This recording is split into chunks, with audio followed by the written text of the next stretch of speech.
Move on to our telecoms coverage now. It's World Telecoms Day. The relative strength and growth potential of Africa presents endless opportunities. No one knows this better than telecoms operators. We sat down with Chris Locke, the MD of Mobile Development at GSMA, and spoke to him about what the main drivers of growth are in this sector. Here's that conversation. Even though people talk about large number of connections in terms of SIM cards, we're still only seeing penetration between 50 to 70% in most markets. So I think there's a huge amount of rural growth that needs to happen, and equally there's a lot of growth in terms of people moving from feature phones to smartphones. The main drivers we're seeing, and I think this is what's so exciting about Africa as a market, Africa is a mobile first market. People are connecting for the first time using mobile technology, and their first experience of communications, the internet and other services are on mobile phones. So it's exciting because it had a leapfrog straight into the 21st century mobile communications market. If we look at the mobile market in Africa, we have about 650 mobile users. Looking at the issue of penetration, what are some of the key challenges that you actually see that Africa still faces? As I said, I think regional penetration and going out into rural areas is still really important. You know, when you're going into those areas, it's sometimes expensive to build a network out there, it's expensive to reach people. And I think we need to look at partnerships with government and good regulation to make sure that issues like taxation or spectrum costs for new capability around 4G networks isn't punitive and allows operators to spend their money on bringing those connectivity to the regions. And we need to understand what the business model is. You'll be talking a lot about customers who will be the rural poor. We need to understand, how do you make services affordable and accessible for people who are living outside of large urban areas? How will the last 2 billion people in the world get the internet for the first time via mobile phones? How do we make that affordable? How do we make it accessible? How do we bring those services to people's lives? You've mentioned two things that I'd like to follow up on, and first is the regulatory landscape.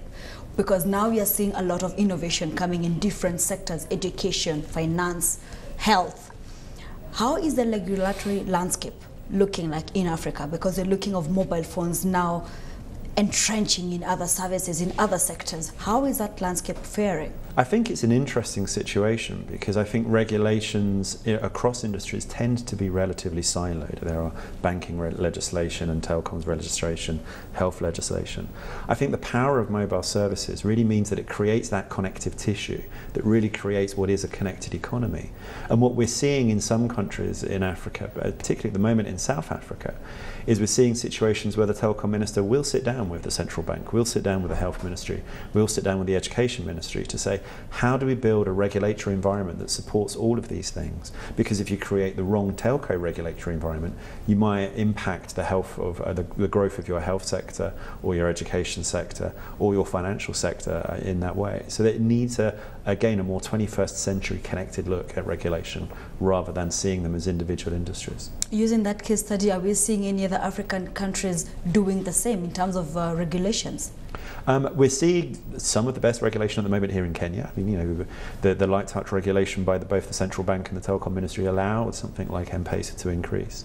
I think South Africa, in terms of actually getting the ministers to sit down with each other, is leading at the moment. I think they have a very proactive way of looking at the role that telecoms can play across all of the other ministries as well. And hopefully that will be an example that we'll see copied in more markets. Looking at the issue of smartphones, we are seeing every day mobile manufacturers are racing to outperform each other, you know, newer models, upgraded versions of smartphones. What is the smartphone penetration in Africa, and how does it fare in comparison with other markets? So I think it's still relatively low. Again, it's one of those areas where there's a lot of growth. Most people are still on feature phones. At best, you're seeing around 30%. I think Safaricom in Kenya released their results today and had about 34% of their customers on mobile data services on smartphones. So I think it tends to be around 30 to 40% in most markets. There's a huge amount of growth there.